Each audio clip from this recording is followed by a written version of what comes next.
Hello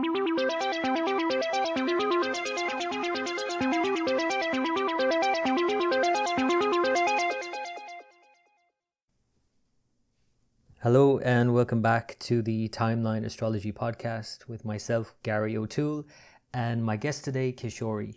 Kishori's been with me on the podcast before, and we've talked all about her Song of Rahu, the epic poem she's written. And we are continuing with the theme of Rahu and taking Rahu in each of the houses of astrology, how it impacts each area of life. And we're calling this series Maps of Consciousness. So just to remind you of who Kishori is, and just to describe her in her own words, Kishori is the keeper of the carousel, luminous dreamer of dreams and weaver of webs, superfluid shapeshifter, catalytic converter, spinner of tales, singer of songs, dancer of desires, lover of the Leela of life, wild night rider who never grows old. And it's always a pleasure to have Kishori on and to speak with her. And in this one in particular, with Rahu in the fourth representing the home. And I found this conversation to be extremely nourishing and grounding and comforting. And I hope you experience the same. So without further ado, here is Kishori. It's been a while because I was on my retreat. I was writing in a lovely home, in a lovely house for a couple of weeks. So we're going to talk all about the fourth house and home. And beyond that as well, beyond bricks and mortar home, we're going to talk about maybe, a friend of mine used to say this, because I have moved a lot in my life. Yes. House a lot. Yes. And we all move, or we renovate, or there's always changes going on in the home. But she used to always say to me, Gary, your home is in your bones. That's a lovely way of describing it. Your home is in your bones. I'm about to move myself, and I'm looking into a beautiful little, what I call a Goldilocks house, just to fit me. First time in my life that's not to do with courses and other people and children, and it feels like I'm making it pristine, exquisite, clear. Down to the detail of hoovering the floorboards before we put the new carpets down. I'm really wanting it pristine. And what you were saying about your place that you went to for your break was just lovely, that clarity. And that sense as well of how your home, your house, your environment, the room you're in reflects your estate, and how if how when you do a good clear out, how that feels so great for your mind as well. Yes.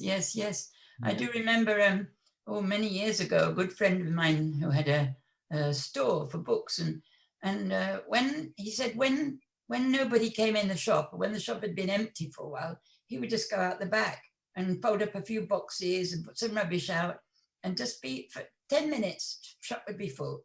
It's so wonderful how that works. Any kind of clearing, if you're stuck, you'll clear a few emails that you don't want, or even empty the dustbin or whatever. It's just that it takes you immediately to remember that state. I'm thinking then about, on my retreat where there were absolutely no distractions other than the work at hand, which is to write. And, it's a retreat that writers use. So when I was there, I literally, and that's, I guess, what going on holiday means as well for most people, is that they leave all their cares and worries behind. They're in a different place, and it's like a different feel for them. But I was just so absorbed in writing without any distractions that as soon as I came home, I fell straight back into the usual emails, this, that, and the other, and then distracted again. That's really the principle behind going on retreat, isn't it? Just going somewhere where it's empty and it's not full of all the to-do lists, because the environment reminds you of that. And it's like sometimes we have it with family members that, what you are perceived to be by another, that reflection by the family member is different from when you meet a fascinating stranger, or there's that clarity In fact, that will take us very quickly into what we're actually going to be, what I consider what I'm going to be looking at today anyway, if you have specific questions. But it's that clarity of the heart and knowing that all of this, the bigger picture, this whole existence is purely expression. It's all expression. And the more we allow ourselves to be in that, what I call the Keala, that expression in the moment, that heartbeat, that pulse that's just coming from the emptiness, then of course you're going to write a book in a week, and you, of course, because your intention is clarified. And I see it a bit like a Zen master archer who is really trained in being in that absolute stillness and letting his arrow or her arrow fly to hit the target, to meet it. And it's that precision that can come from being uncluttered. That's what I perceive the frequency of the innate heart, the heart field, if you like, the quantum heart field. There's a little essay about that on one of the websites, about the quantum heart field brings a whole new dimension to existence. It brings a whole new dimension to the maps. You know, you can have a map of a territory, like we've been talking about, maps of consciousness, whether it's astrology, tarot, Kabbalah, human design, whichever it is, they are all fabulous. But you've got to taste the land, you've got to feel it. And that's what the heart field does. It provides that clarity that you can feel yourself, like you were explaining, that bliss of being able to just express what you are and what your intention is. No distractions. It's fabulous. So yeah, when we come to looking at Rahu in the fourth, I feel we'll talk a little bit, my take on it anyway. What I'm sitting here feeling now as well is, well, even saying that alone is interesting for me, because before coming on the call with you, there was a lot of like kind of frantic back and forth and messaging and all of that. And I was very kind of thinking about things a lot, and and at the beginning of any conversation as well can be a bit like, well, what are we going to talk about, in my head, thinking about this and that and trying to figure it all out. What might we talk about? But as soon as you started talking, I've once again settled into the heart field and settled down, and it feels like whatever will come up when it needs to come up will come up, and we'll talk about that. And this is that, like you say, clarity. You know, and it feels very nice. It's not, because it's not something I always would associate with the heart space. I would have always, you know, when I was younger, perhaps associated with just, oh, they're just their feelings. I need to articulate that, or I need to work this out. But there is a clarity as well, like you say. You know, I always see, well, I didn't always see, but I see now the difference between feeling and emotion. Emotion is going out, and a motion, moving out, right? So it's it can be feeling, can be just expression, but the whole of this life, if you relax and you come from that simplicity of allowing, you get pristine beauty, exquisite clarity, you know.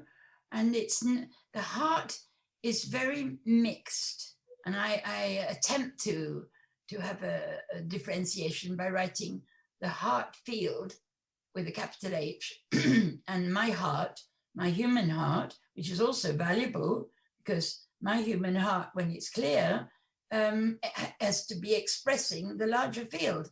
I am an expression of this body, this life is and the home, and in fact the whole earth, when it's experienced through that simplicity that we're talking about, when we've digested everything as we go along and the carpet rolls up and we haven't got half our life or more in cold storage, you know, what I call syrup on shit, just covering it up because, oh my God, what am I going to do with that? Shove it in the cupboard, back of my mind, and I'll deal with it next time I go and retreat or meditate or whatever. So we don't consume the experience in the moment, because we're not totally present. And we're not totally present because we're still dealing, parts of us, with undigested stuff. Mm. That's where we come, I think we come to Rahu, you see, because I don't see Rahu as difficult. I'll tell you, it's more like, the little child tucking at Hanuman's robe, and Hanuman standing on the shore of Bharat thinking, well, how on earth am I going to get over to Lanka? I've got to go and get this special herb. And the child tugs at his robe. Instead of batting him away like a mosquito, the great Lord looks down and he says, yes. He said, Lord, have you forgotten? You're immortal. You can jump, you can leap. And Hanuman says, oh yeah, I forgot. Okay, thank you, bye. And it's just like, it's like that. There is a state when if we pay attention to an interrupt for not as something that is a mosquito annoying us or a major disaster, but it's like, goodness, what have I not seen? What have I not felt? What am I not in tune with?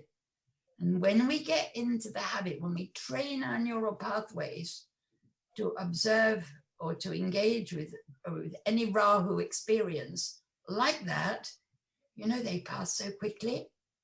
Maybe not at the beginning because we haven't trained, but we can train ourselves, as we've been looking at this actually over the last conversations, haven't we?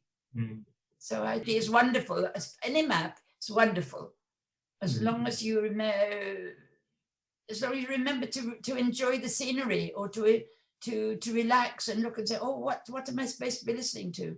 One of the things that really strikes me about as you're speaking about it is this sense of this, that saying, familiarity breeds contempt. And I'm exactly. Yeah, and I'm kind of sensing that more than anything, in that this new environment that I was in, this like absolute idyllic environment, like overlooking the bay and the beach and the cliffs and the environment like that, and the absolute clear of distractions to be able to write for 2 weeks, and then coming back home where there is the clutter, there is all of that. For me, it kind of makes me think about, on the one hand, the need to nest and to be comforted and to have our things around us to feel safe, that we could say that is Rahu in the fourth. But the other hand, if we blow that into a kind of more extreme scenario where someone hoards, yes. And then that's actually been classified as an anxiety disorder now at this point. Yes, where it's like this kind of need to comfort oneself so much that we almost like box ourselves in. Yes. That could also be described as Rahu, no? Yes, I'm sure. I mean, as I said at the beginning, I'm in the process of moving, and I'm going to a much smaller space than I'm in now, and I'm selling off a few items, things, like a couch or a table or something, and I'm aware of a little flutter of anxiety because, of course, I haven't completed yet on the purchase, so I'm disposing of things, and I'm dancing on the razor's edge, but it's exhilarating at the same time. But I have to notice there is an underneath a little bit of me, that little child that the anxiety thing. So I have to pay attention. But if you take a step back and look at the bigger picture, it actually makes me laugh, because I'm seeing what's happening, the bigger picture, which is what I wanted to talk about a bit today, the bigger picture. But how and the razor's edge, yeah, that you were talking about there, about Rahu being the razor's edge. On, if we say Rahu in the fourth house is, could we say, well, let me just say, astrologically, this could be perceived as, this is oftentimes the description that's given for it, is somebody who is always chasing happiness, always looking to be well, always, and maybe that's also suggesting to themselves that they're not well, whether consciously or not. I think the operative word in there that you've used is chasing. We are able at any moment to choose for that clarity and that simplicity of sunny inner weather. I'm not talking about the brilliant sun at the equator, or I'm talking about maybe an ordinary English summer, or let's include Ireland as well, and Scotland and Wales and all of them. That weather of a lovely summer day in our beautiful islands here. So it's gentle, but it's outgoing and it's relaxing. The sort of lying in a field, looking at clouds, or sitting at the edge of a little stream in a summer's day. It's that feeling of deep relaxation. So the razor's edge for me is falling into racing mind, or into that simplicity that you're talking about. And we can train ourselves to move state from the cluttered mind to the simplicity of that inner sky that is empty in the moment. And our clutter, my clutter, and I'm in the middle of doing it, so it's very in my face, is there's a delight in pruning. You know that that book by Marie Kondo about what sparks joy. So you take every object to your heart and go, do I love this? Do I love it? You know, and that's what I'm in the middle of doing. And it's so beautiful because it's like blessing every object you have, every mouthful of food, taking it to the heart. Is this giving me joy, or is it coming from strategy? Now, in the heart field, there is no strategy. There's no conflict. It consumes anything. So learning how to really be Rahu in the fourth, in the house of the heart, that's something that we really could get clear today, so that there are ways. It's not hit and miss. There are specific ways that we train ourselves.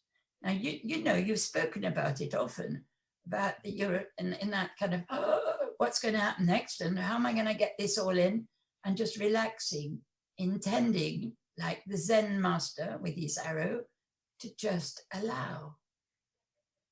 So when you speak about on the razor's edge, you're talking about that possibility of falling down into crazy mind, sort of strategizing and all of that. Yes. To keep whatever going, versus that space of heart field space.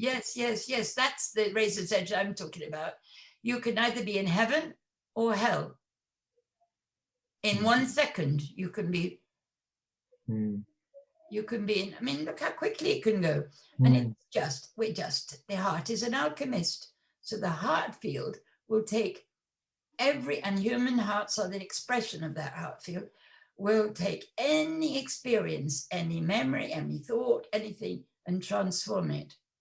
And what I'd like to say is three little important things that we could play with, you know.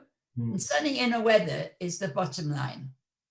Practicing that as often as you can.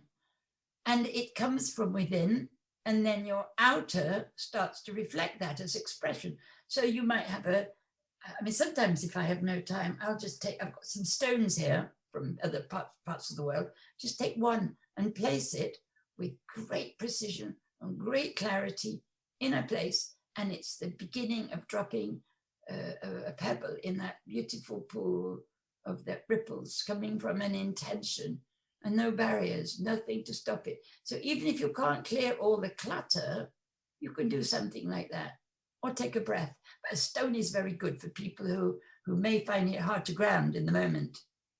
You know, just one little thing. But sunny inner weather would be the number one. And knowing that this world is every single thing is expression. You speaking, me speaking, moving my hand. You can walk or move with struggle on a to-do list, go to the kitchen and clear up. Or you can just play, I don't know, washing dishes when you were 4 years old. You know, and it's the same thing. But the energy that you radiate and the clarity of your mind makes it that the kitchen is cleared in 5 minutes, where it might have taken you an hour. Oh, for goodness sake. It's so simple. In fact, all the things that I say are simple. Not easy though, always. Simple, but not always easy to do or remember to do. It's a choice to begin. And it gets amazingly, like on an exponential curve, amazingly easier If you put your hand on your heart regularly, that means when you wake, and I used to tell people, well, every time you go over a threshold, or every time you get in the car, or every time you go to the loo, and things you do anyway all the time, drink water, just take that breath and bring yourself back to knowing, I am not my muddle, I'm not my to-do list, I'm not all the unfinished business, I am sovereign in my life, and this is my choice. But to do it often enough so you've got a taste, you've got some memories of this state, that estate, that feeling. And I bet you'll go back to that little retreat that you did. Often when you think, oh my goodness, I'm in a muddle, let's book to go back to wherever it was. Or even in my mind, going back to that state that I was in. Yeah. Exactly. And then when it comes to choosing how you want to spend your life, your time, your energy, where you want to invest it, so that the experience is consumed as you go along. You've not got leftovers in your freezer to eat tomorrow, I was always fed rice pudding and horrible greens at school. You're going to sit here all day until you eat them all up. But that's the kind of thing we do with ourselves, the to-do list first, or save the strawberry on the cake till the last. No, you consume that first with great pleasure, because you might not even hungry after you've eaten a couple of mouthfuls of sugar. So, Right. It's interesting because I know somebody who eats, when they eat a meal, they always leave the last thing to be their favorite thing to the last. So they eat all the things that they know they probably should be eating, like vegetables, and then, or don't like so much, and then leave the really good thing for the last and anticipate that whole thing. But when you've got the absolute openness, the full energy and power and desire, that's the time to consume the best. Right. Yeah, that would make sense. For me, anyway. For me too. I would go for that first. Yeah, exactly. But it's just interesting how they do it the opposite way. I don't know why, but okay. So all of that, and we come to the third thing I want to say is revision. It's all training, conditioning.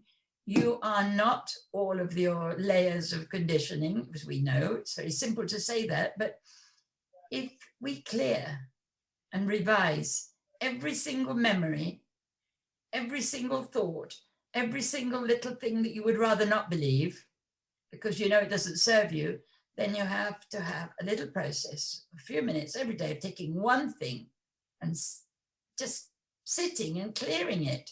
So it's like you've got a house to restore, it's tumbled down. You can't just do it all at once. You could have the vision all at once, but then bringing it into form, you have to have a practice.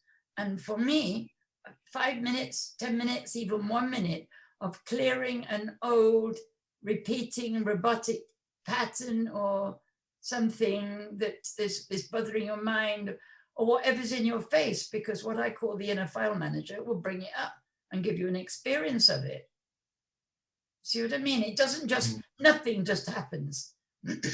Everything that is beautiful that you enjoy is just you enjoying, expressing, and enjoying the love, if you like. That's a very difficult word to use, but using the expression, the sunshine. The sun is always shining, whether it's through a dirty window or a windowless space, and that's what we can have. But if you deliberately look at what a Rahu thought or a Rahu experience is giving you, you break your best vase, you crash the car, or far worse things in that, but it's just a little simple things. Cut your finger when you're in the middle of making a beautiful banquet for your friends coming, and drip blood all over. I mean, little tiny things like that are easy for people to see and laugh, but there are many, many huge experiences of Rahu going forever. So it's so insistent. It's the Rahu period for me is absolutely the time when you have to start taking as much as you can, everything to the heart field, and watching and staying with it until you experience the power of the heart field to transform a Rahu experience into something wonderful. Like the story of the old man and the horses. that we've talked about Oh before. yes, yes. And you think, oh, my son has broken his leg. Oh, how terrible. And the neighbors are saying, oh, yes, you're lucky now, because everybody goes to war and the son doesn't go to war. So you never can tell the outcome, but it's when you relax and you don't stress yourself and bring out all those chemicals in your body that stress causes, and instead go, oh, I wonder what beauty this can be bringing me. What have I forgotten? And somehow they become like little gentle breezes rather than a full-blown cyclone. Mm. And so the Rahu Dasha would be a time that the heart, the beloved, is concentrating your attention. This is a blessing for you. This is a time when it's going to be very easy for you to remember who you are, what you are, your sovereign nature, to move beyond any difficult experience. And that's true for anybody, anytime. And the Rahu in the heart field, in the heart, is definitely a condensation, an intensification time. But only if you resist. Well, that's the key point, right? Yes. But only if you resist. Yes. If you don't resist and you practice, especially as it's as you've the waves are gentler at the beginning, right? Mm. It doesn't have to develop into a full-blown tornado cyclone. It doesn't. Your stress is what makes the Rahu into these full-blown. And I know people will say, and they do, and I used to say myself, oh yes, but you don't know about this, and you don't know about that, and what about this? And Right. That's still mind whipping up the storm instead of going, oh, let me experiment, let me see, let me see about the world, or sorry, let's call it the universe. Consciousness is benevolent. It's got a bias towards happiness. It's got a bias towards order, even in the midst of everything. Look at what nature does. Look at the order in any kind of forest, in every tree, in every plant. You can see, even if it's all distorted because of the winds and the rain and the soil, there's an underlying symmetry. Mm. And if we train ourselves to become the magnificent expressions of life that we are, our nature, not what we could become, what we are, then we can allow the becoming. What you are already, that can't be changed. You are a sovereign expression of well, let's call it even sunshine, because we know the sun shines on everything. And so does life, truth, God, if you like, or whatever you want to call it. I don't like to use God so much because it feels like it's very one-pointed. But this is like a ray. This is like everything. And if you train your mind to suffuse itself in that, maybe before you start getting into an intense Rahu period, so that you can surf any little waves, so they don't turn into things that are going to apparently drown you. But the mind does it all, as you well know. So I just I'm sitting here thinking about obviously the many things that I could relate this to astrologically as well. And like one of the things I shared with you recently about having to break down, the car broke down. And by the way, cars also are under the fourth house astrology. So Rahu in the fourth would certainly. Oh my goodness me, yes. I scraped my car yesterday. I've never done it before. Really? And I've got to ring up the hire company. I rent rather than buy. I'm going to ring up and tell them today, and I've got to do a little thing with my heart before I ring him. Anyway, sorry, I interrupted you. But it's fascinating how, because fourth house in astrology, if I give you the visual of it, the fourth house is the lowest part. When you were born, what's rising on the east is the first house. But underneath you, directly underneath the earth when you were born, is the fourth house. So it's like the deepest part of you, like your base.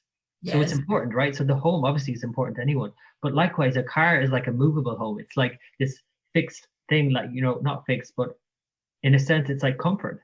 Yes. Like if we didn't have cars, like in ancient times, it was like the cart, whatever. But it's like such a comfort thing to have. And when it breaks down, like the threat of taking a comfort away, like that time I told you I had a breakdown, I had to go to my heart, like you said. And once I did, I was like, okay, even though that would have normally would really have stressed me out, like anyone, right? That your car is broken down and you're stuck here.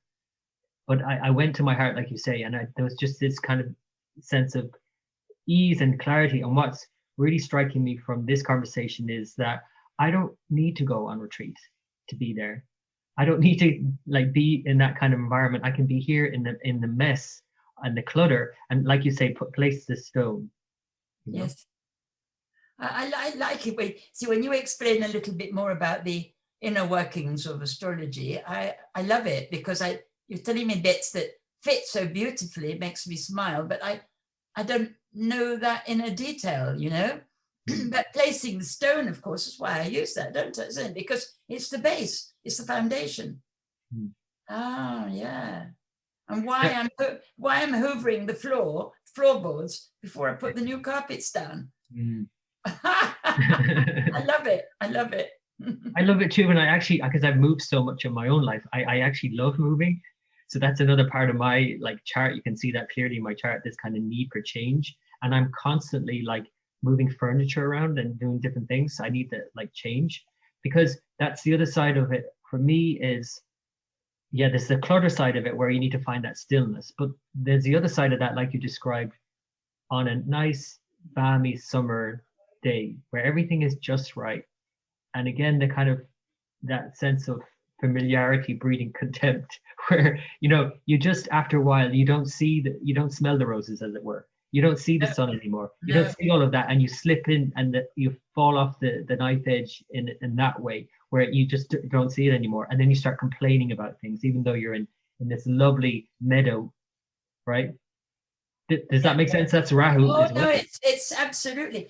And it's what we do with our relationships, human relationships. I mean, relationships with everything, of course, but family members, for example, and we get to taking them for granted. Somebody that you were absolutely besotted with 10 years ago, and then, wow, what happened to him or her? There are ways, little practices for seeing the heart in the midst of fragmentation and chaos and familiarity, so that it all becomes new. And that's what my being says. Behold, I make all things new. That's the renewal all the time, in every breath.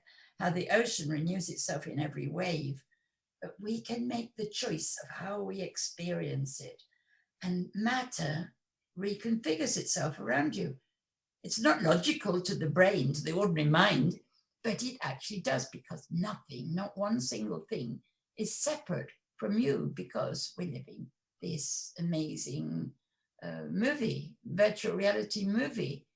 And we're experiencing it through all our filters. Now, you probably, with the astrology, could look at somebody's chart and tell them what their filters are, which is what I call filters, but the layers through which we experience the world. This is just from my direct observation, I speak, because I don't know all those little things.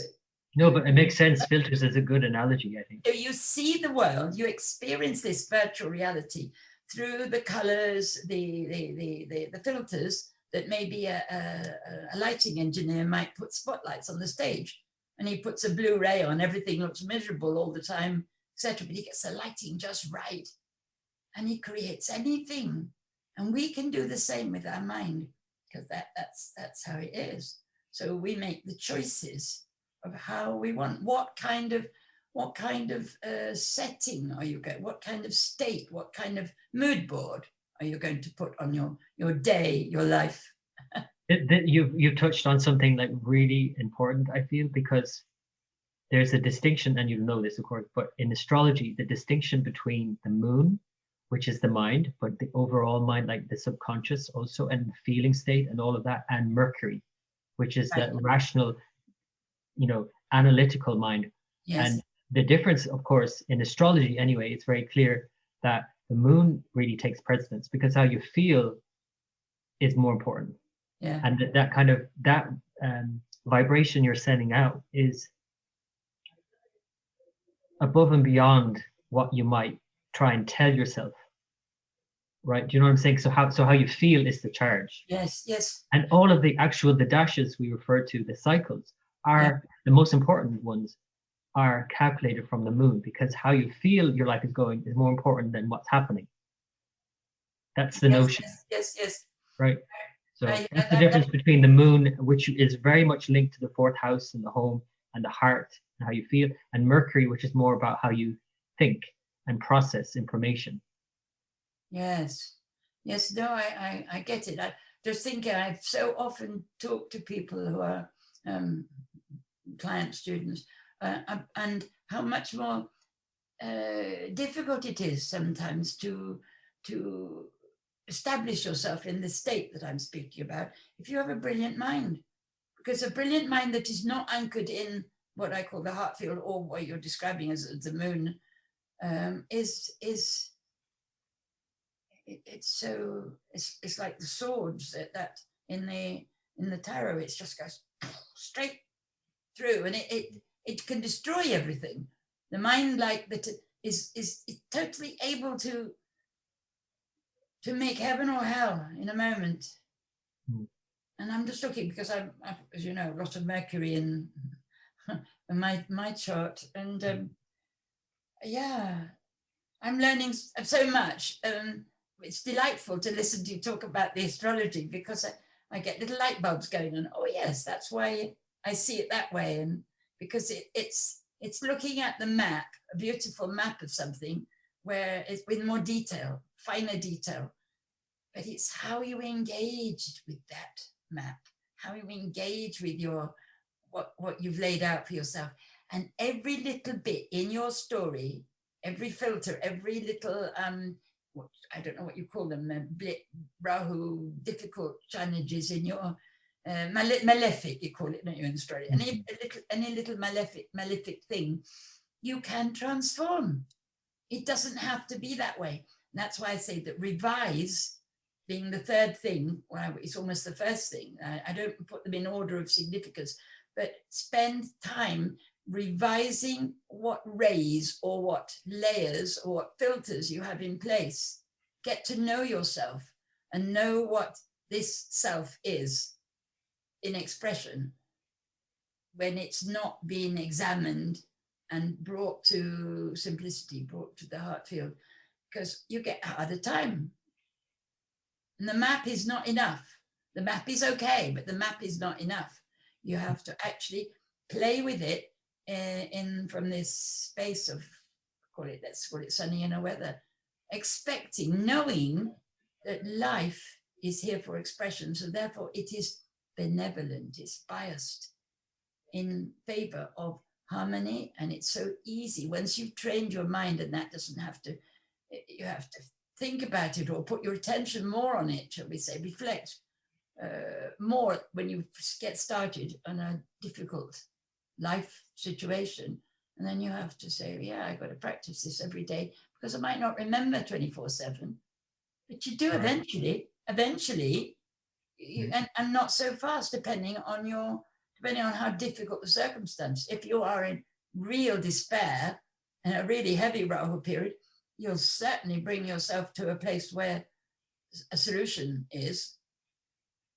There's only one solution, like that story of the woman. I think that's an Osho story, I think, or an old Vedic story. And she's out under the lamp in the street looking for something. And the neighbors come and say, "What are you looking for, old lady?" And she says, "Oh, I dropped my needle and I need to find it." "Where exactly did you drop it?" And she says, after a long time, "Oh, I didn't drop it out here. I dropped it in my house." And they're going, "Duh." And she says, "Well, there's no light in my house." So where did she drop the needle? In her mind, not in her house, And we're all dropping the needle and looking for it in the wrong place. Oh wow, that's a great story. Oh, I'll find it and send it to you. Oh, it's very interesting. On this morning, just before I connected with you just now, and I got a sense of relief when we connected that moment on Messenger, and I thought, oh good, there's the link, And I put on my iPad, let's see if it's still there, and it had a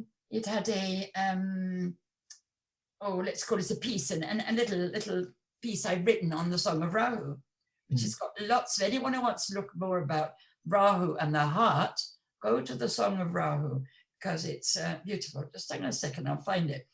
And it was all about, mind you, this is 2 minutes before I'm talking to you, Rahu and the heart. And I go, oh, thank you. Somebody had seen it and liked it. So it came up on my screen. I'm just going to see if I can actually find it. Probably can't now.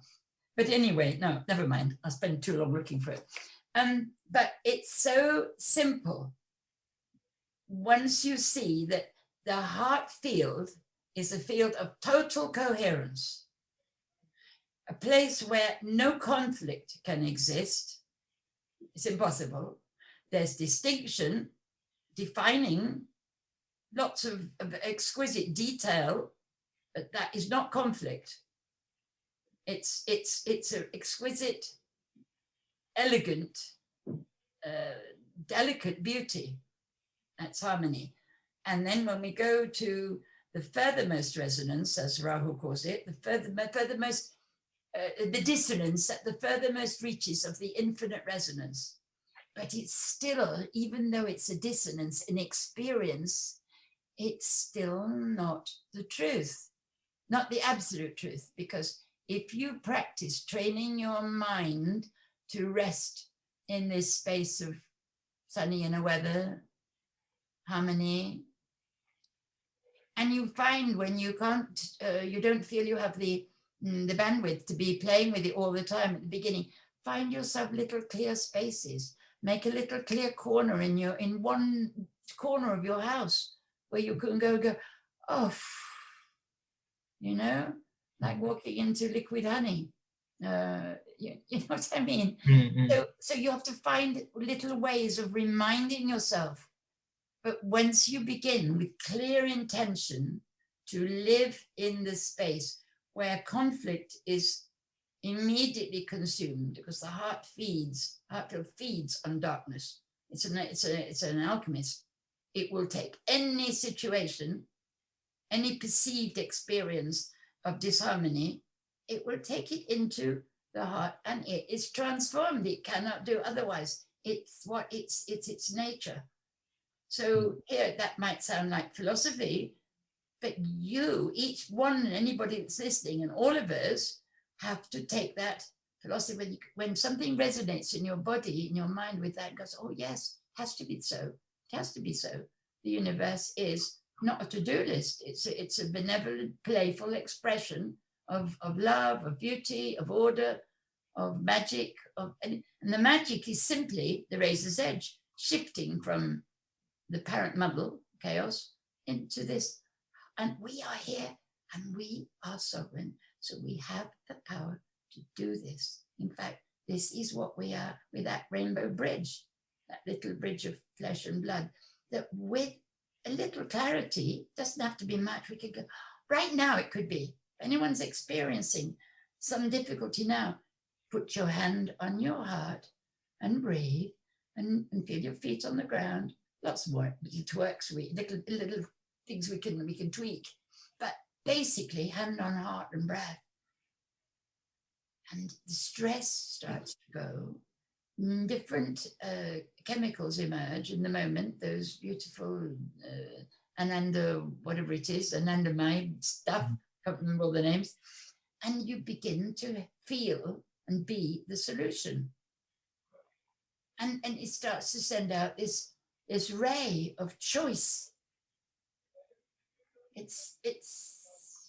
Well, I don't know. I've loved Rahu, and one of these days I'll get that book published. But anyone interested in my thoughts on it for now could go to the Song of Rahu Facebook page. It's a public page, and that's what it is. And that is where I essays on it.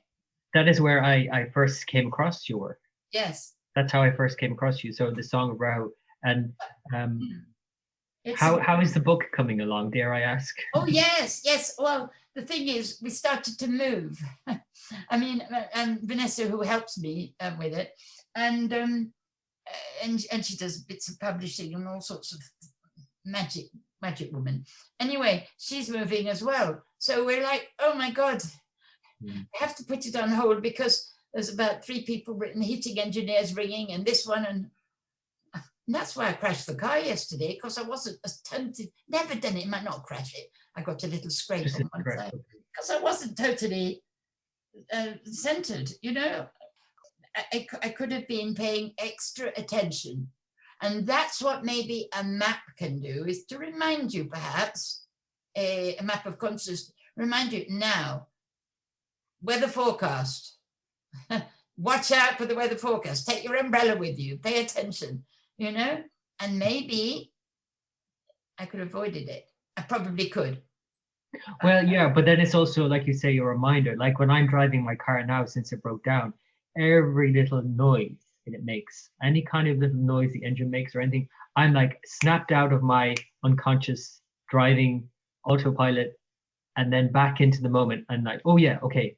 Because that's for me actually what Rahu in the 4th is, as you're describing. It is a razor's edge that sends you back into the present moment and into that stillness. And I'm using now my car as I'm driving along as like it's tinkering and it might make a funny sound and I'm like, okay, back to presence. Because of course the car is only a little aide-memoire. I mean, we're playing like children in the garden with our cars and our houses and our games and our being an astrologer and being a whatever it is. I called myself a progressive education consultant yesterday. but it's really as learning to be exquisitely skilled at living this life, making it into the work of art that our life is, making ourselves, reminding ourselves we are sovereign. We do have charge over every little thing, even our bodies, every illness, you know, and play with the Sri Yantra and the Savaragahara chakra, the freedom from all disease, all illness. And I know it's exactly the same thing as wealth, as money, as relationship. That is the place that last but one chakra on the Sri Yantra. It's the last but one place where you learn that everything is the peace. That's only in a way the ray of benevolent life. It's for everything. And yes, it slightly looks different and different archetypes for different aspects of our life. Only because it's too much for our little pea brains to take it all in at once. But when we separate it out like that, we can begin to have more understanding. Can I ask about, because what's coming to mind now, what I'm sensing that needs to be brought up, I think, that we haven't addressed so much. Well, you have, but I mean, this is all addressed, of course, in what you've said, and it all makes not just sense to me, but it feels right, and it's settling me in that. For example, somebody with Rahu in the 4th could be having an experience, like you described the difference between emotions and feelings. Like emotions are like more like time-based, like you say, you're remembering this and you're having this emotion or yes movement, whereas you're just feeling something in the moment. For someone, for example, who has had a difficult childhood, because that's what 4th house represents, like the mother relationship in particular. Yes. Right. And how many of us have had these? Right. Let's face it. I don't know anybody that hasn't had some. So somebody who's had an extremely difficult relationship now navigate us through that, where somebody's having these memories come up and these feelings associated, these emotions associated with that event that happened in their childhood, whatever it might be. How can they ground themselves in that and, like you say, take it into their heart field and, like you say, transform it? And well, there are so many new psychologies, energy theories and practices, and from things like EFT to matrix reimprinting. I mean, I trained in that, and then I found that what I was already playing with transmitting from my own, well, I call it my own, this body's heart field, was quicker. It's instant, but all the other stuff, it's you've got to do this and this and this and this. And there are ways of setting up circumstances which make it easier, as we spoke about before, to fall into the heart frequency, the heart field. You know, like remembering to place a stone if it's difficult, or anything. Make a little sacred corner in your house. Go for walks in the fields. Go go and sit by the sea, meditate, have a mantra. There's many, many ways, but they all are, what should we call, codes, if you like, to express your choice. They themselves are not powerful. You are powerful. It's only you. You can choose one or the other, heaven or hell. And so only you are powerful. But because we aren't always skilled at communicating to the operant power, let's call it the preconscious, what is not yet in form, to communicating our choice, until we start looking and examining, practicing atma-vichara, self-inquiry, then we don't have the facility. So we have to explore and play and choose something that you know will always bring you back. Now, the quickest and the most effective broad brush thing is place your hand on your heart, put your feet on the ground, breathe. And if you can only put your hand on your heart, or if you can imagine that, so have all sorts of little images, little things like, I don't know, with the fridge stickers or daily walk in the fields behind your house or whatever it is. And don't ever make it more than a day that you haven't practiced deliberately suffusing your, what did somebody call it, brainwash yourself. Brainwash yourself in love. Brainwash yourself in that sunny inner weather. So anything that you set up that will remind your scattered mind that this is the doorway, this is really the state that makes everything okay. The state of, oh, everything's all right. It's first day of the holidays and I'm off to play, or it's Christmas morning and that beautiful thing I wanted, that lovely bicycle I wanted, there it is outside the house and the porch. Oh, wow, look at it. You know, those kind of childhood experiences, or not even childhood, or when you just first fall in love with somebody, that honeymoon phase of, oh, and you haven't yet explored enough to bring up all the old embodied memories, innate memories that have been packed down in your system, and they start to come up because you're in physical contact with somebody. So, and then you have to start what we call working at it, though I don't like working, putting attention on clearing. But you have to have a system. This is one of the things that I play with in my groups and my clients, but you don't really need anybody else. Once you really made your choice, your commitment, it's easier with others and it is fun. And eventually you realize that community is an amazing way to let the sun shine on you all the time. When everybody's practicing that, or everybody's playing at being the sun, being with somebody that's that's allowing that shining is such a blissful experience.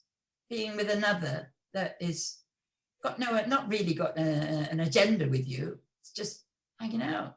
So it's nice to call it hanging out. As may be the case sometimes, Kishori, when you say things that are, for me, sometimes bowl me over, and then I need to kind of just take a moment. And then sometimes I think that maybe actually listeners maybe need to take a moment and step back into what you just said and how that is, well, for me anyway, when you said about, it's not about the tool, it's not about the mantra, it's not about the this or that or the other that you're doing that gets you there. It's about that you are using that because you have made a choice to go there, right? Go back to that sunny state, right? Well expressed. That's perfect. So you can empty the swimming pool with a teaspoon, or you could just pull the plug, or you could. There's so many ways, you know. And the heart is like pulling the plug. That just makes me feel like that just resonates so strongly with me, because I'm someone who spent my lifetime struggling, doing things to get there, and then realizing some years ago that actually I didn't need to do anything to get there. I was there in an instant, in a flash. And therefore, why was I doing all these things? And that even if you do those things, like you say, you choose to do whatever, as long as you're aware that you're choosing that particular thing because it helps you get there quicker or whatever. Yes, you're the hand that operates the digger, you know. It's your choice. Doesn't matter. You still dig the garden, as you said, whether it's a fork or a mechanical digger, or you get a landscape gardening, you know, but it's got to be you that puts your love, your attention. A landscape garden without your direction and your love and your interest, you're not going to be satisfied, perhaps. You don't know. You know, what I was going to say about the piece I found, what I'm going to do is I'm going to like it or move it up to the top. So if anyone wants to read what I was talking about, it's about allowing, and it's about the things we've been talking. I wrote it. This is on your Facebook. Yeah, no, it's on the Rahu, Song of Rahu Facebook page. I'm not going to read you all that now. It's too long. We might as well enjoy chatting. But if I move it to the top of the first thing at the top, then people could read what we were talking about if they choose to. All right. I was going to send it to you to read, but I thought, oh no, I can't now. It's too late. And besides, we're having a bit of complication with emails at the moment. Right. There's that side of things. Yeah. It's too long to put on Facebook on a messenger, but I will put it at the top of Song of Rahu. Okay, great. And there's also somewhere on there a couple of little snippets that you can listen to the song if you like, because the Song of Rahu is all about celebration of you, of consciousness, you embodied consciousness, and whatever state, whatever, Rahu is always the beloved. He's like the little child tugging on Hanuman's robe, who he could have batted off like a mosquito, or it could have been a huge tsunami or another kind of wake-up call. I mean, Hanuman was a great lord, is, say, I think of the story, but there, and that little child was just a little child. However, Hanuman paid attention because he was a great being. And so he just went, oh yes, hello. But you know.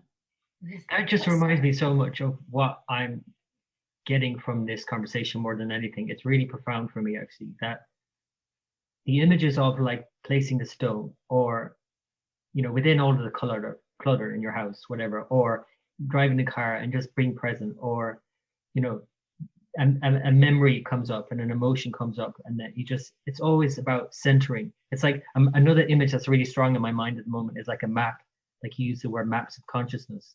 Mm-hmm.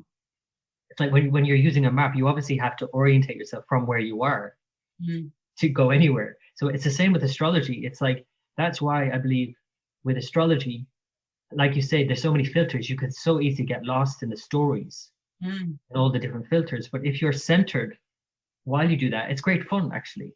You know, and it's just exploring all of these different labels and all these different stories, but you're still centered, which is what like is the benefit. That's what I just wanted to say. That's what I'm getting from this more than anything. I feel very centered, and that centeredness makes me feel like I can explore more, actually. Exactly. When you're there, you end up integrating, let's call it, bringing in and think that there is nothing separate from you. That you and me sitting here can have an influence, like Sheldrake said, the butterfly flaps its wings on the other side of the world, you know. You have influence over everything because everything is you. So if I have a little itch in my cheek and I put my finger there to scratch it, I have power over that little bit. But I also have power with all of with my mind. I can be anywhere in the world that I've ever been, or anywhere I haven't been in my imagination. And it needs practice to use the whole of what we are. We use so little of what we are because we haven't explored, and you can't explore if you haven't got the bandwidth.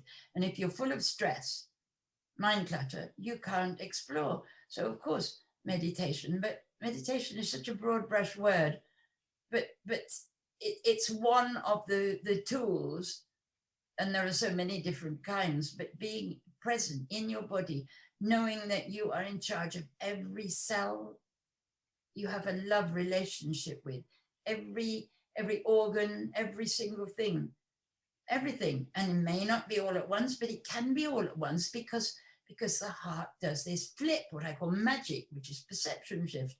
And once you realize that it's not that you're supposed to get ill, got something wrong with, I don't know, liver or whatever. It's not that your liver is revolted against you and it's causing you trouble. It's that your love affair with everything has been neglected in favor of strategy or familiarity or assumptions, like we do in families or we do with our love relationships sometimes. We make assumptions and we forget. You don't have to be sitting thinking and doing nice things for people all the time. That's not necessary. It's the state from which you regard anything, any person, any object. And if you notice that that person is the embodied expression of, let's call it a heart field or consciousness or truth or harmony or exquisite love or whatever you want to call it.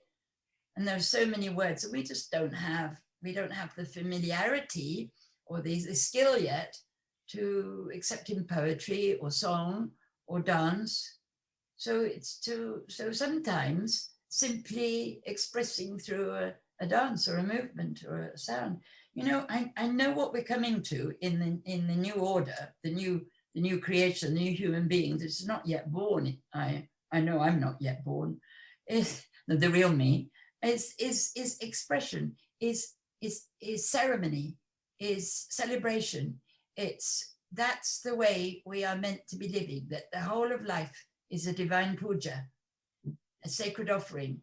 And once we really feel that it's not like going to church or doing some ceremony mindlessly, it's about, oh, wow, it's the wow, it's the wonder. It's like the Walt Disney effect on making it like, oh my God, look, there's a snowdrop. Oh, wow, look at the shape of that leaf. Oh, look at the way the cloud patterns are today and the exquisite light that's shining. We're in a virtual reality cosmic wonder theater, if you like. But how many of us remember that 24/7? No, you don't have to remember with your mind. You just got to feel it. Anyway, go on.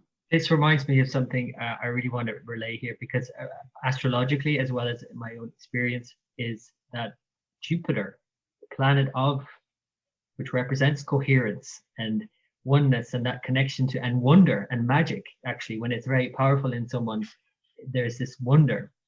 It's exalted in the fourth sign, Cancer, on the zodiac, in the fourth house, in the heart. Right. And it's seen as, you know, it brings more unity and community and connection and all of that, and order as well. And seeing this magical order behind everything as well, that's what Jupiter represents. But one thing I did some years ago, and I still do it, is that, okay, because I want some proof. Maybe that was the strategy coming out. Okay, universe, I want some proof here. I want to be shown actually that there is some magic going on here, and I want it very real, and I want to see the number 108 everywhere. Yeah. So I sent that out, right?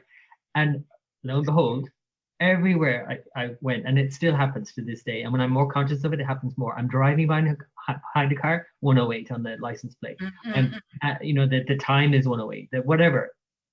108 everywhere. You know, it's that kind of sense of, okay, I want to see the wonder. But that's just one simple, silly example, really. But of course, that's what you're talking about, right? Yes, it's exactly that. But listen, the wonder, the real wonder is that once you've done it once with one thing, not so silly, and that is a very magical number, of course, to want to see, is that you realize your innate inner you, the real you, which is the one that you're falling in love with inside you. It's like, it's like you're having a love affair with yourself. It knows it can do anything. And so anything that your heart desires, the bigger, the brighter, the sparklier, the better. And you take it to the heart and go, that's what I want. When you get very precise about something, especially a big thing, all your inner script writers and set designers and whatever we want to call them, all the little animals in Snow White and whatever it is, they're all the little helpful things. They start to gather in together and go, right, our Lord and Master has decided that this is what we're going to do, so we better get busy. I mean, I'm kind of making it sound like a fairy story, which it is. Well, it does, though. It just feel like that when you're having those kind of magical moments, whatever it is, when everything kind of clicks into place. Yes, And that's what all the greats, the masters, the witches, the magicians, they have discovered that. The icing on the cake is to love it, is to go, oh wow, and to, like a child, and look at, say, a snow falling, or anything little. I love snowdrops when they come up over this, out of the snow, and the grass, as we were saying, we can't force it. It comes and grows by itself. So sitting, quietly doing nothing, the grass grows by itself. I think that was Osho who said that. Can't remember now, one of them. From this example of 108, 108, I was seeing it everywhere. I then used to think, well, I will only see it when I'm open to seeing it, when I'm in that space, in the heart field, right? But what ended up happening was, when things went awry, and when I started practicing being in that space, like the car breaking down or whatever it is, I can still see it in that space. Even when the thing, whatever is happening that I would normally label as this is difficult, I would be able to open into that space and then see whatever this. I know it's a silly little 108 example, but it's that kind of magic that I'm reminded of, even in the midst of having your whatever happen. I think it's a delightful example. I don't think it's silly. I think it's amazingly wise, you know. But it just seems to point to, like, all you're saying is that resting in that, even when something is going wrong, is what I'm saying. That's the knack. That's the knack of the razor's edge. You are in the midst of what seems to be a difficult circumstance, whatever. It can be a little thing to an enormous whatever. You go to the heart field and you are immediately drawn into coherence. Stress starts to go, the body transmits chemicals and vibrations and whatever. And the more practiced that you are, the body, the mind, the heart, whatever it is that's doing it, the innate you starts saying, oh, made the choice. The cells are infinitely customizable and repairable, but they haven't been given that, what should we put the switch on? And it's you're the one that puts the switch on. If you say, okay, cells, from now on, next time you divide and go into mitosis or whatever, you are going to align to the blueprint, that which I really am, not not following the law of entropy. They self-renew. This is so important for me to hear. This conversation has been really profound for me, because it's really kind of just hammered it home, or maybe that's not a good image, but it's really, well, yes, it is. It's hammered it home. It's like secured something down in me, where I always, in a way, thought, oh, there has to be something else. Like, okay, I'm getting what you're saying, and I've been living this for several years, so it's like I know what you're talking about. I know that if I come from that heart field, it's not about the thing that's happening, or it's not about the thing that I need to be doing, or I think I should be doing, or I need to be chanting that 108 times, or I need to be doing this meditation, or I need to be doing that. And it's not about those things, is what I get a sense of more than anything. And it's okay that I can just focus on the heart field, being in that space. And then whatever I do, even if it's a challenging thing, I can use that thing too. That thing will become fossil fuel, or it will become the lead, the nigredo that needs to transform that can be transformed into bliss, sattva, gold, whatever you want. And that will be eminently practical. If it's not grounded practically, then it's not, you haven't really got into that space in the body. It's got to look like something, feel like something, taste like something, and be experienced, because this is the world of choice of experience. This is the dimension, if you like. And when you can actually access or know that you are sovereign, an expression from the quantum reality, living in the story world, which you are the writer of, through your filters, but the filters can all be modified, like we know scientifically as well. We know about epigenetics, we know all of this stuff that I'm speaking about is now scientifically provable to the ones who want to look, those who have eyes to see, just let them see. And anything you want to find scientific proof for if you want to. It's all there, and then we've got the internet, and you've got your inner Mr. Google as well, and your own, who will find you anything. But you got to ask, and up it will come. And if what you want is to see 108 everywhere all the time, that's what's one of the laws according to the world of the universe of Gary. And all those who are your servants, which is everything, will go, oh, that's what he wants. Okay, we'll give it to him. And you can ask. This is the thing about asking, you shall receive. It's not really about attraction at all, because nothing's out there. It's about you going, I choose to transmit this particular vibration. I choose to experience this. And I choose to experience it in this way. Not in falling on the razor, but floating just around it. Whatever it is, you can walk through fire and be unharmed. Your intention is to. Well, there are people doing that. I wouldn't do it. My feet appear to their toes curl up, and I think about walking over hot coals. But there are people who are so totally focused on committed, shall we say, and they do it, and it's totally possible. So anything that, this is what I was told in the early days, maybe 40 years ago, and it said,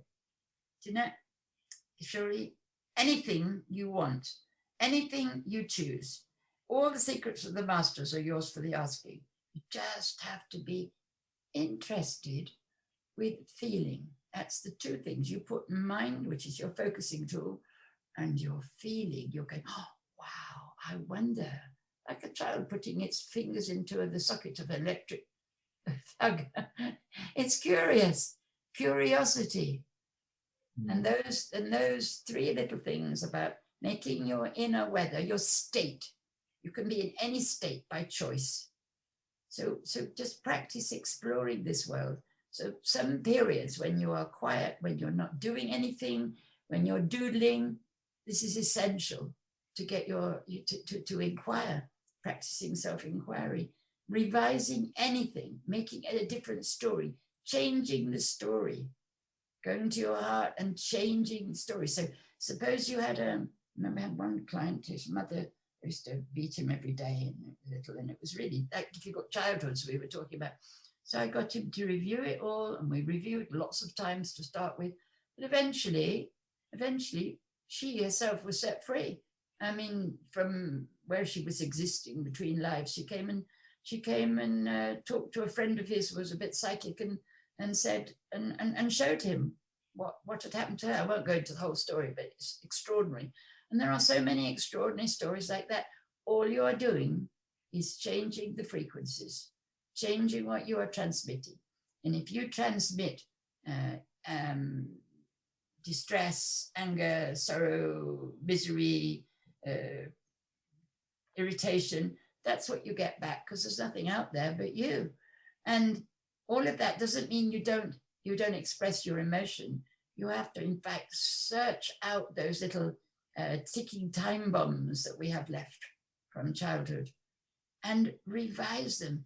Just say, okay, I think I fancy it being a fairy godmother type mother, or I think I fancy being somebody like, I used to call it fairy liquid, because you know that those early adverts, hands that do dishes will be soft as your face. A mother that's always tender and loving, or whatever your kind of an ideal mother, and start doing little 30-second inner movies until you really get the feeling, oh, my mother was in disguise. She had her witchy face on, and what she really was. So I'm going to say, this is what I want. So this is what I practice, what I share in my self-inquiry, or what I call progressive education, depending who I'm talking to, evolutionary energy, if you like, who I'm talking to about what I play with, you know. Someone like you, I don't have to start going, you know, this is progressive education, but it's what it is. It's not about being more spiritual, none of it. It's about clearing all of the blips that stop you from feeling and experiencing loving the sunshine, which is constant. It's a benevolent universe. especially, although this sounds contradictory, especially during a Rahu Dasha, especially during a Rahu period, because it's love, making you focus your mind, being a fabulous aide-memoire, training you to take everything to the heart, to be consumed, and learning how you can do that without anybody to help.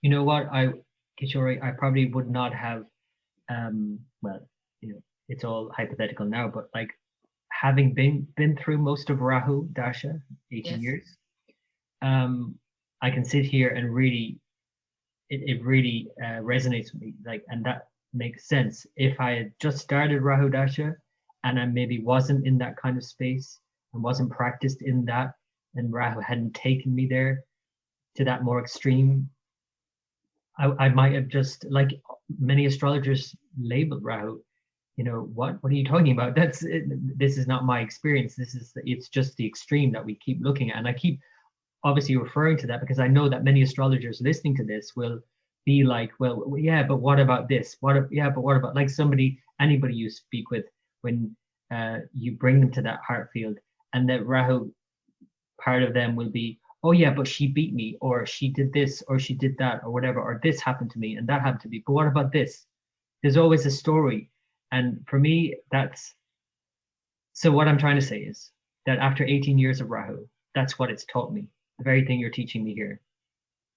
Well, that is wonderful, because I do see that in constant suffering, or you're absolutely forced to wake up to who and what you are, and there's really absolutely no choice.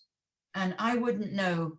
I don't know. I can't even remember what my chart is, but I wouldn't, if I hadn't suffered an awful lot and explored how am I doing, realizing that I'm doing it all.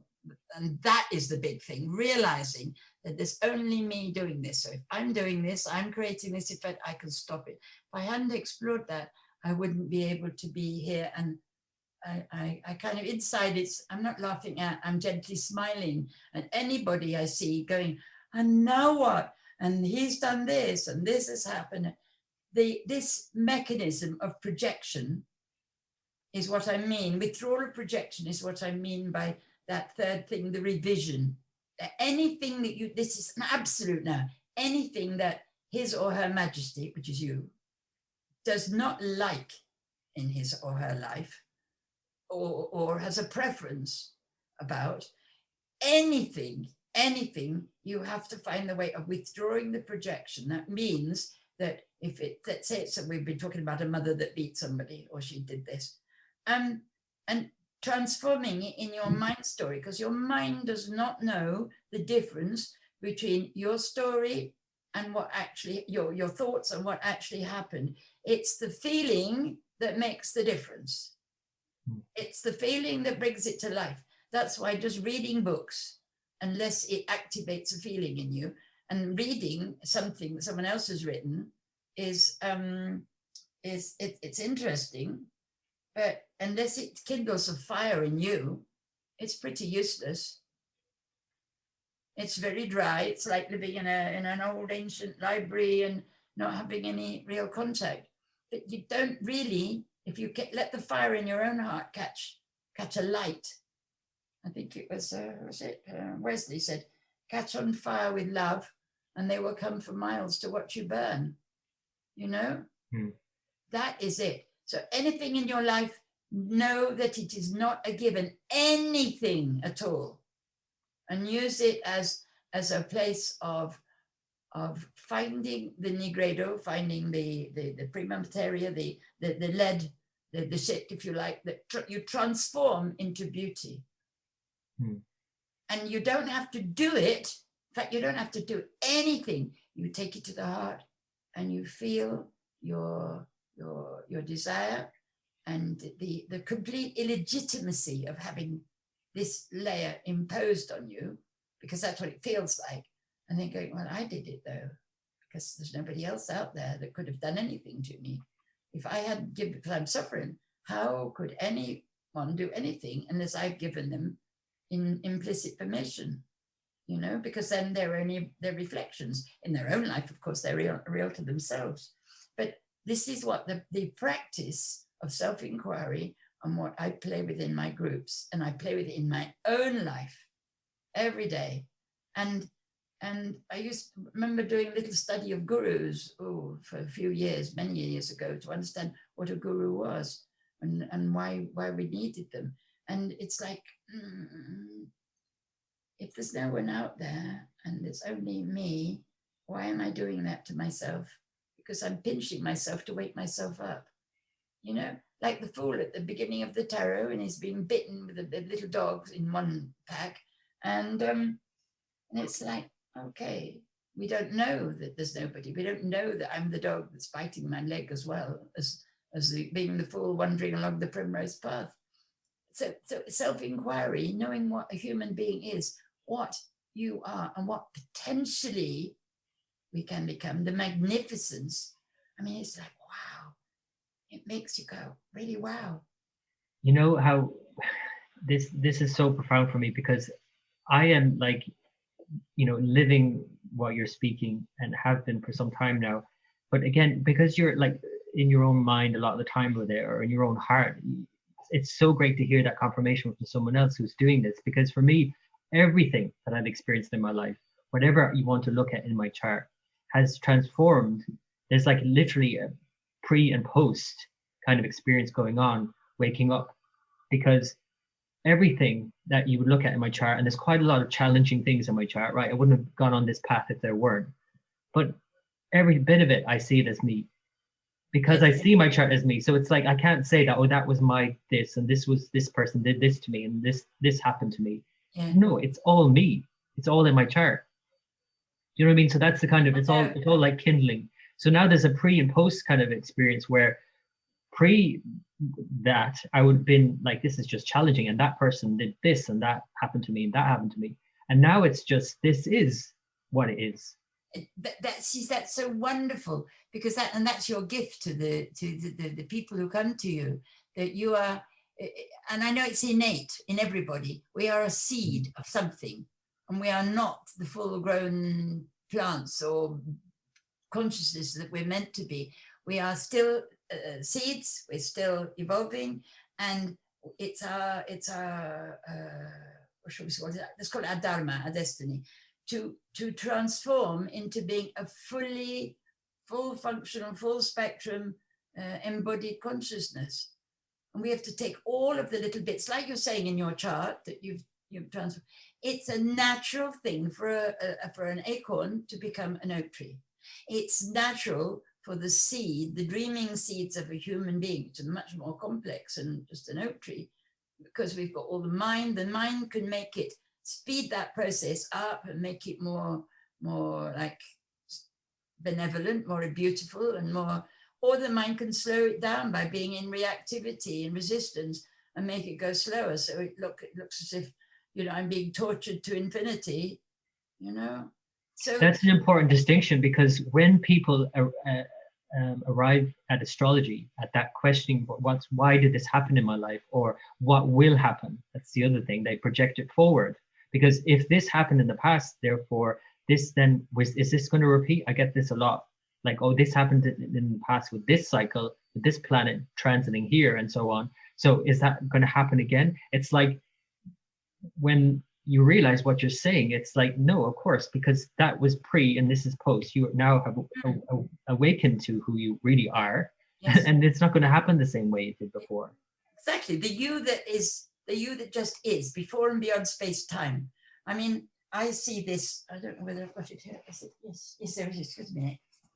In a second. A little globe. I'll just show you, and you can describe it to people. All right. So these little snow globe things that you shake. Oh, yes, yes. All right. So I've got this one here. Somebody gave it me as a present. So it's, each of us are like a little pseudopodia penetrating into the snow globe, and everything that goes on is in that little bubble. And as we do, like the alchemist in that image we use sometimes, putting his head through the ceiling of the world out into the stars, and we begin to realize, oh, this is who this is not who, but what I really am. is the power of reality before and beyond space-time. I am here playing in this playground of the material world in order to learn to love what I am, to know the power of what I am, to experience the world of the senses, to expand what is known, to expand love, and all of those things, which I can't say because it's so big. How can I describe in 3 or 4 words? But as you make that knowledge, the knowledge starts to spark, especially when there's been some suffering, and you start to want a way through, and you turn to a map, maybe like astrology or the Kabbalah or tarot or any of those things, and you begin to get a little bit of a handle on it, and then it's the Dharma is to make it real. Now it will become real because it has to, and we have to grow and expand and realize what our true nature is. But realize our true nature sounds like some bit out of an Advaita text, but you've got to make it real, tangible in finding that shade of nail varnish that you wanted, because you're coming with intent and simplicity rather than struggle, because the struggle ray or the struggle filter has been removed because you've played with the little processes that enable it to happen, or you've sat long enough in meditation and contemplation that you've seen through it. It's what we're here for. Can I bring up the struggle I'm having right now? I don't know if you can hear it. Can you hear the struggle I'm having right now? No, what is it? Oh, maybe the microphone is not picking it up, but my neighbor has decided to clean out their car. So they're hoovering their car. So there's a lot of noise that I can hear. And I'm like trying to use that note, and it's funny how it's their car, like in 4th house. And it's like, I'm trying to use that noise, which is a real distraction, as, the catalyst to kind of center myself. Yes, but one wonderful thing is, I can tell you, I can't hear it.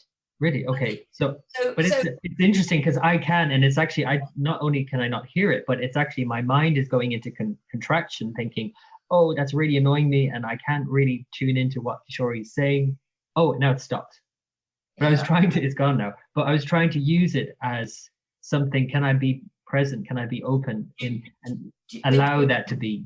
But you know what you just said, oh, now it's stopped. Same with the anxiety about the car when you took it to be its MOT, remember? And the minute you go and you start to be, you don't even have to do anything. You have to take your attention to, oh, what I really am is the power of reality. I am the heart field. Oof, a big sense of relief happens, and little problems disappear. And you, what was that? You don't even remember them the next day.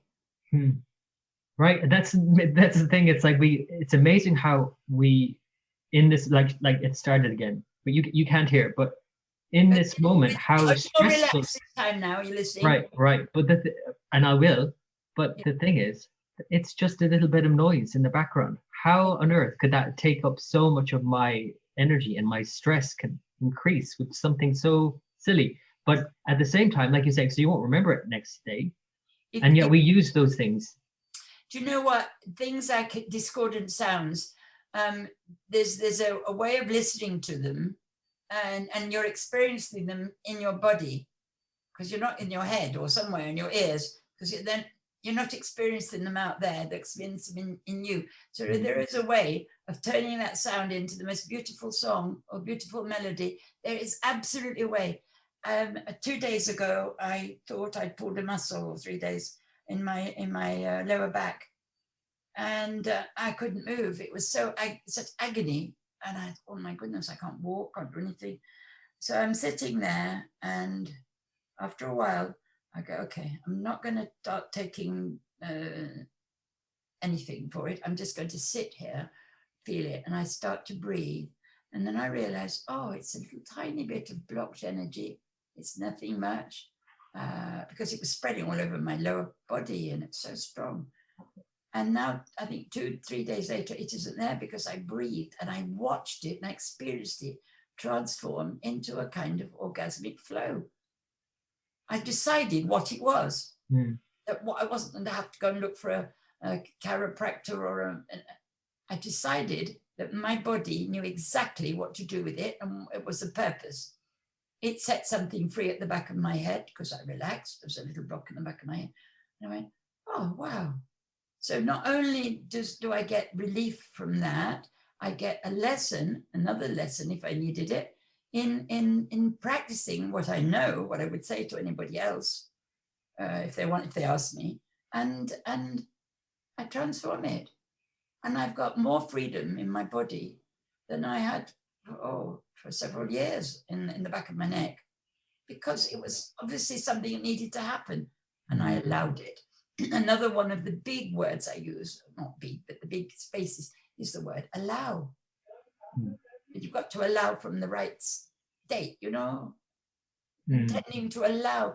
The body's doing something.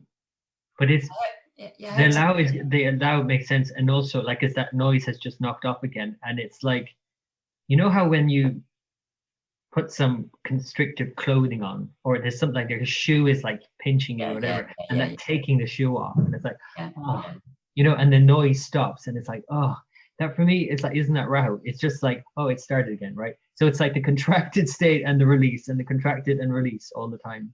And the like you say as well, I don't know what you called yourself in terms of an educator, like a progressive, what did you call it? Progressive. Something to do with, I don't know, progressive education or evolutionary something. Right. That's interesting, because that's the other thing about the fourth house. It's about education. All right.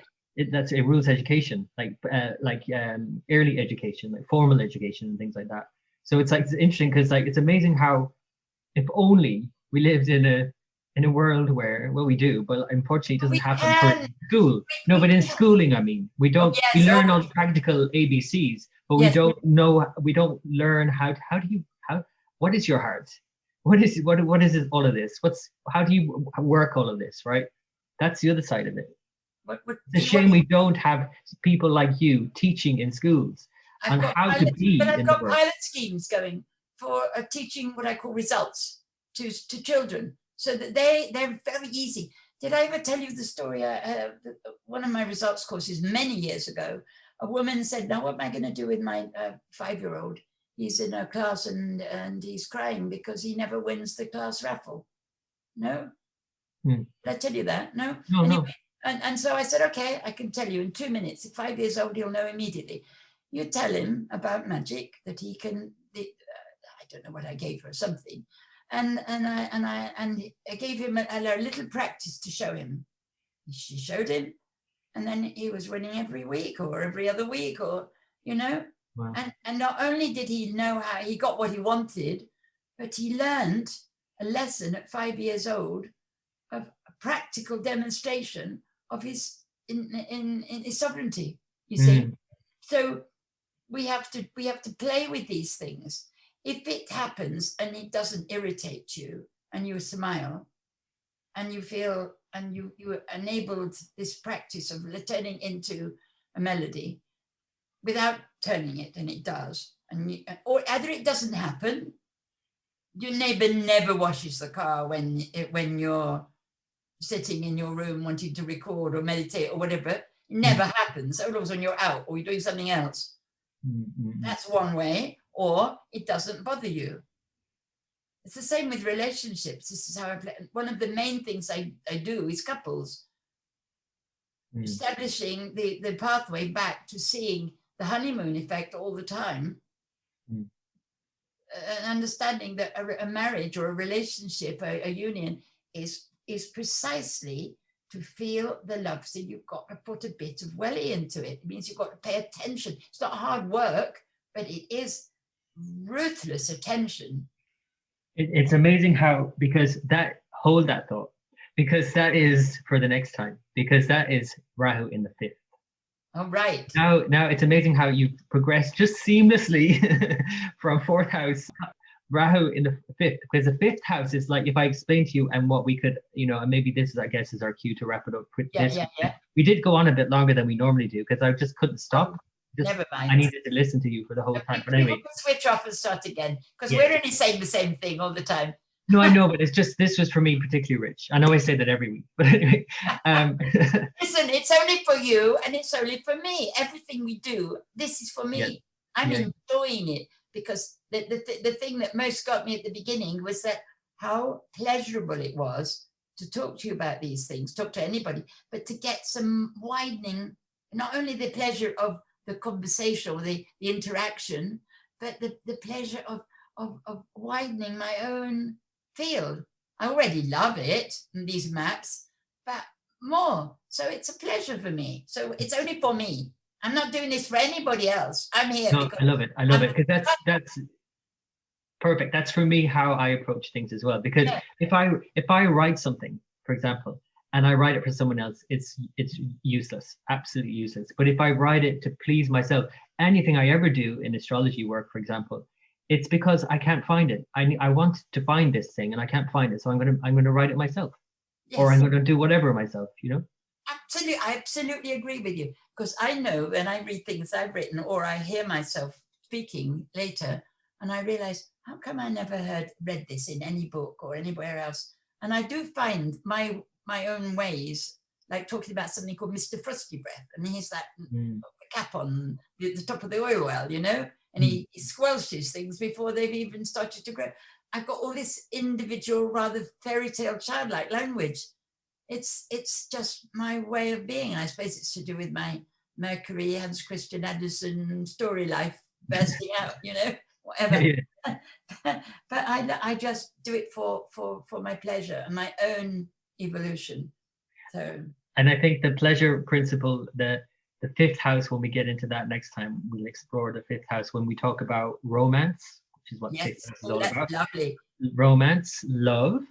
Yes. I mean, the fifth house in astrology confuses some people, because the fourth and fifth house both have the heart connected, because obviously the fourth house is like your chest and heart, and maybe we could say the heart field as well, but your actual heart as well, because it's the lungs and the chest, and so the heart. But the fifth house also, but the fifth is more kind of goes into the realm of more how you express your Right. love, your heart. Can I ask you, Gary, what have I got? If I got planets in the fifth, Kishori, I'll have to look at your chart again to be reminded. But we can certainly explore that next time. I'm so excited now, more and more each time. I've been talking to somebody about the tarot as well, who's an expert, and I'm getting more excited about all of the archetypal ways of looking at it. So I really want to, I don't know, maybe spend some time with you, but I want to really understand how I can look more at my chart. And without that old program, perhaps I should get one again. Anyway, right, or and we can go through that. Absolutely, I can do that for you. But let's just say that next time when we talk about the fifth house, just to kind of preempt it, I suppose. Yes. Fifth house is like this, furthering the heart, moving into maybe relationship with another. The fifth house is the romance part of a relationship.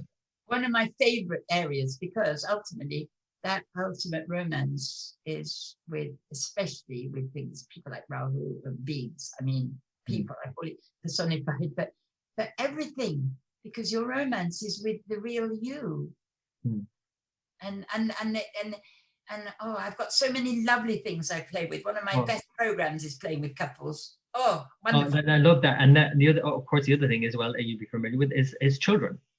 Fifth house is also house of children. So that's another thing that you love, you create. Yes. The other part, of course, of the fifth house is creation itself. Right. Obviously of a child, but anything you create, everything, like your creative, any expression, that's fifth house. So, and it's also intelligence. It's seen as a house of intelligence, of expression and discernment and clarity of mind. So right, that's brilliant. Then maybe that's basically in a nutshell, that's what it is. And it also, one last thing, it represents the future. So the fifth house is very much about what you are creating in the future, obviously, because a child is your future generation and all of that. But it's anything that it's like speculation as well. And also it's fun and games. Oh, you know what? This is really, I'm really going to have a nice time. Rahu in the fifth can be really exciting and really fun. That is one thing I would say about it. So I'm looking forward to that when we talk about it next time. I might have moved by then, and my new little palace. You think? In 2 weeks? Palace. No. Oh, no, I won't. No, but I'll be getting, I might have got the some of the paperwork done. Yes, I might. Okay, wow, great. So then, well, maybe we could give you time to settle before we... No. I think it's going to be maybe the beginning of August. I don't know. We'll see. No, we can carry on next in 2 weeks' time.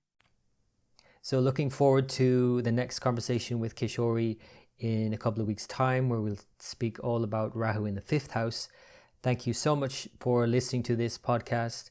And to Kishori, if you'd like to check out her work, you can always go to her website. That's magicmakeover.com. It's magic with a K, MAGICK -makeover.com. Or you could go to Facebook and check out her Facebook page called Song of Rahu. And there you'll find the article she was referring to in the podcast. My own website here is timelineastrology.com, or you can find me on patreon.com/timelineastrology. And you can sign up as a patron and get more in-depth astrology daily as well as monthly forecasts. So thank you so much for listening to the whole conversation. I hope you enjoyed it as much as I did. And until next time.